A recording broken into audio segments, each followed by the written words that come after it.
Hey guys, so in the past I've recommended that pretty much everyone make a YouTube channel as a way to share your knowledge, gain experience with video editing, that kind of stuff. But from what I understand, a lot of people are just worried that they don't have what it takes to make YouTube videos, whether it's because of their equipment or they don't know what to say. So in this video I'm going to talk about the fact that it's really not that hard to make a video. You don't need expensive equipment, you don't need an expensive camera. Just stuff you have in your own home is going to be good enough to make a really good looking video. Just your phone is enough.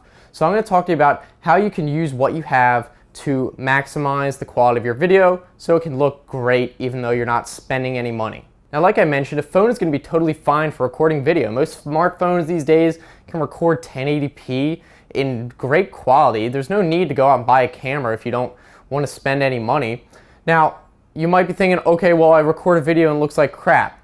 Well, I'm going to tell you that the biggest factor you can do to increase your video quality without spending any money is just improving the lighting in the room. People record in a really dark room and then wonder why the video looks crappy. The thing is that lighting is the biggest effect you can really have on video quality. All you need is basically 2 lamps on either side. Get the same type of light bulb, whether it's incandescent or fluorescent, as long as they're the same color light bulbs, they're gonna work totally fine. You just put one on each side and it'll light up your face, it'll light up the video, and it's gonna increase the quality of the video dramatically. I'd also recommend not being near a window if you're using lights, because a lot of times the color mixing of lights is gonna make the video look bad. If you're using incandescents next to a window, you're gonna mix that yellow light with the blue light and it's gonna look bad. So do it in a room that either doesn't have windows. If you are in a room with windows, use very daylight balanced lights that are like 5500K color, something like that. So what I'll do is I'll actually turn off the lights right here that I'm using and show you how bad it would look if I wasn't using any lights. So this is without the lights in front of me. I do actually have lights on in my room, and you can tell with the monitor and the window behind me, the backlight just makes the video look really bad. So there's a huge difference with having big lights in front of you that are going to illuminate your face. Alright, so next up is audio. Generally, a camera phone isn't going to have that great audio, but if you don't want to spend money on an improved microphone, then here are some tips. And this is actually going to apply no matter what type of microphone you have, even if you don't upgrade it at all. So you want to generally try to be recording in a room that has a lot of furniture, like a big bed or something like that, couches. This way it's going to absorb a lot of the echoes and sounds in the room. If you have ever tried to record in an empty room where it's just hardwood floor and solid walls with nothing else in it, it's going to sound really bad. Even if you have a lavalier microphone like this, it's not going to sound that great.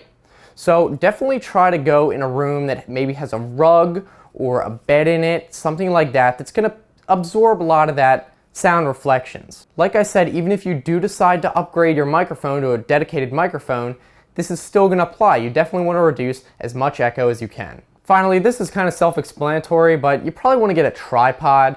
If you're going to be holding your camera in every video, it could get annoying with the shaking unless you have really steady hands or something. Or if you're walking around, that's fine, like if it's a walk around vlog. But if you're just sitting there, there's really no need to hold your camera. I would just get a really cheap tripod. There's no need to get an expensive one, especially if it's just, a camera phone. Alright, so you might be thinking, alright, well then at what point do I want to upgrade my camera?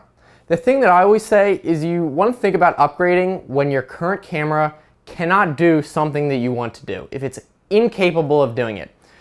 If you don't really have a real reason to upgrade and your camera is good enough for everything you're using it for, then you don't have to spend all that money. There's no point in upgrading just for the heck of it to have a better camera and thinking that upgrading your camera is gonna magically make your videos better. Content is gonna have way bigger impact on the quality of your videos than the camera. It's just the truth.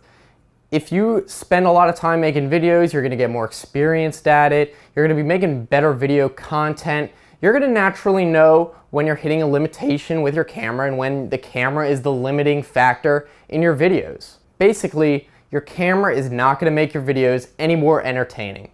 So that's pretty much it. I really just went over the very basics. If you have any questions in the comment section, I'll be looking for those and responding. Also, don't forget to subscribe and check out some other videos. Those will be on the right hand side. If you want to follow me on Twitter, all those links will be right in the description.